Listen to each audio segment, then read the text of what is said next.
বাদুড়িয়ায় নিখোঁজ যুবকের টুকরো দেহ উদ্ধার হয়েছে। গ্রেফতার করা হয়েছে বিএলও এবং তার সঙ্গীকে। বিএলও রিজওয়ান হাসান মণ্ডল গ্রেফতার এবং তার সঙ্গী সাগর গায়েনকেও গ্রেফতার করা হয়েছে।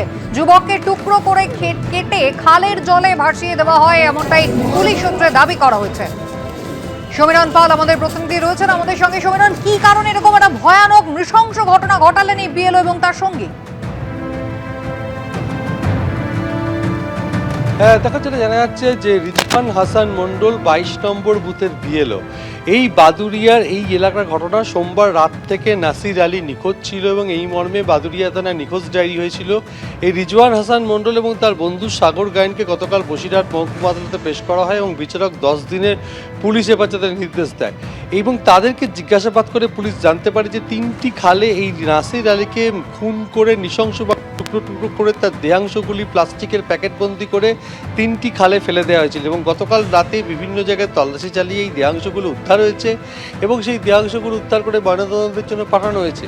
নৃশংস হত্যাকাণ্ডের পেছনে ত্রিকোণ প্রেম রয়েছে বলে জানা যাচ্ছে যে নাসির আলীর স্ত্রীর সঙ্গে এই বিএলও রিজওয়ান হাসান মণ্ডলের বিবাহ বিবাদ সম্পর্ক ছিল। এই নিয়ে দুজনের মধ্যে দীর্ঘদিন ধরে টানাপোড়েন চলছিল। সোমবার রাতে তাকে এইআরও পরিচয় দিয়ে একটি ফোন করা হয় এবং এসআইদের শুনানির জন্য তার কাছে গুরুত্বপূর্ণ নথি চাওয়া হয় এবং সে দ্রুত যেন একটি জায়গায় দেখা করে। সেই মর্মে তড়িঘড়ি নাসির আলী বাড়ি থেকে বেরিয়ে যায়। তার বাড়ি হচ্ছে চাত্রা গ্রাম পঞ্চায়েতের বাদুড়িয়া থানার অন্তর্গত পাপিলা গ্রামে এবং তারপরে বেরিয়ে যাওয়ার পর থেকে তার কোনো খোঁজ পাওয়া যায়নি এবং কিছুটা দূরে তার দুটো জুতো পাওয়া যায় এবং তার পাশাপাশি খালের ধার থেকে তার মোটর বাইকটি উদ্ধার হয়। নিখোঁজ ডায়েরি করা হয় এবং রহস্য ক্রমেই ঘনীভূত হতে থাকে এবং পরবর্তীকালে পুলিশের পক্ষ থেকে বিশেষ তদন্তকারী দল গঠন করা হয় এবং সেখানে মোবাইল ফোনের সূত্র এবং পারিপার্শ্বিক তথ্য প্রমাণ দ্বারা এই দুজনকে গতকাল গ্রেপ্তার করে বসিরহাট মহকুমা আদালতে পেশ করা হয় এবং বিচারক তাদের 10 দিনের পুলিশ হেফাজতের নির্দেশ দেয় এবং জেরায় তারা কবুল করে যে তারা দুজনে মিলে নৃশংসভাবে নাসির আলীকে খুন করেছেন এবং শুধু খুন নয়, এতটাই নৃশংস হত্যাকাণ্ড, তার দেহ টুকরো টুকরো করে প্লাস্টিকের প্যাকেটবন্দি করে খালে ফেলে দেওয়া হয়েছে। গতকাল রাতে বিভিন্ন জায়গায় তল্লাশি চালিয়ে 3টি খাল থেকে এই দেহাংশগুলো উদ্ধার করা হয়েছে এবং এতটাই নৃশংস হত্যাকাণ্ডের পেছনে বিবাহ বহির্ভূত সম্পর্ক বলে পুলিশ মনে করছে। কিন্তু কেন এইআরও পরিচয় দিয়ে তাকে ফোন করা হলো, তড়িঘড়ি রাত্রিবেলা তাকে ডেকে পাঠানো হলো, কোথায় ডেকে পাঠানো হয়েছিল, এই সমস্ত ঘটনার পুনর্নির্মাণ করার চেষ্টা করছেন তদন্তকারীরা।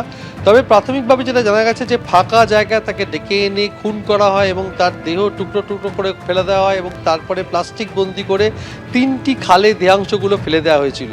এই 22 নম্বর বুথের বিএলও রিজওয়ান হাসান মণ্ডল এই হচ্ছে প্রধান চক্রান্তকারী এবং তার সঙ্গে ছিল সাগর গায়েন এবং তাকে এইআরও পরিচয় দিয়ে তাকে বাড়ি থেকে ডেকে পাঠানো হয় এবং তারপরেই এই নৃশংস হত্যাকাণ্ডের ঘটনা ঘটে। একেবারে সমীরণ, তোমাকে একটু বিরত করি। এই প্রসঙ্গে মৃতের পরিবারের পক্ষ থেকে কি অভিযোগ করা হচ্ছে একবার আপনাদের দেখা। ধরে নিয়ে গেলেন কেন? আমার ছোট মামা নাসির আলী, তাকে সোমবার এসআইয়ের নাম ভুল আছে বলে তাকে ডেকে নিয়ে যায়। ডেকে নিয়ে সোমবার থেকে সে নিখোঁজ। আজকে আপনার শুক্রবার, আজকে প্রশাসনের তরফ থেকে আজকে ওর কিছু টুকরো লাশ পাওয়া গেছে। চাত্রা ব্রিজের তলা থেকে তুলেছে, প্যাকেটে করে তুলেছে। 3টে প্যাকেটে ছিল। হাত পা এইগুলো পাওয়া গেছে, হাত আর পা। আপনার লোক আছে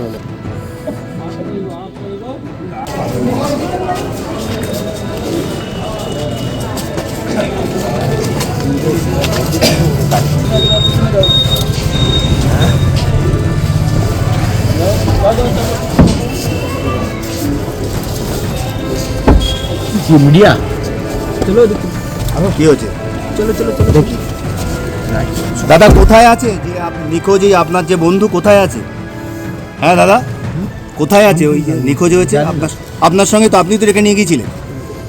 আপনি তো ডেকে নিয়ে গিয়েছিলেন। হ্যাঁ, তাহলে আপনাকে আপনি তো বিয়েলো, আপনি তো ধরে নিয়ে গেলেন কেন? এবিপি আনন্দ, এগিয়ে থাকে, এগিয়ে রাখে।